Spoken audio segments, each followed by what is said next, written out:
Aujourd'hui, on fête la libération de la Sologne. On continue de lire les carnets d'Édouard, mon arrière-grand-père, et en ce moment, on découvre sa vie en 1944.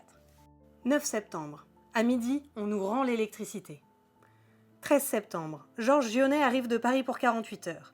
Nous faisons la récolte du miel, deuxième fois, 19 kg 250. Le 22, nous avions récolté 12 kg 500 dans la première ruche. 15 septembre.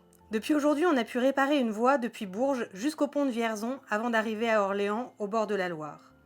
Il y a depuis aujourd'hui un train à 9h50 allant à Orléans, jusqu'à la Loire. Et le soir, à 16h, un train de retour. 20 septembre.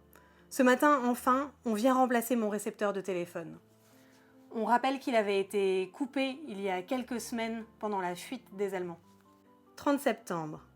18e anniversaire de notre mariage.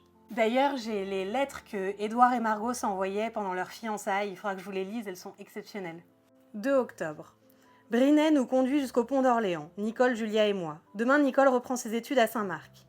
J'ai pu faire mettre 12 carreaux aux fenêtres de nos 2 chambres à coucher. 8 octobre. À Chaumont, fête de la libération de la Sologne. Nous n'avons toujours pas le droit de chasser, ni même de détruire les nuisibles. 17 octobre. Nous allons à Orléans. Alain rentre à Sainte-Verte demain.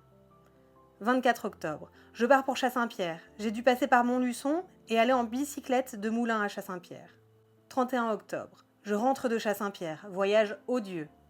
3 novembre. Arrivée de notre nouveau garde, Edgar Portier.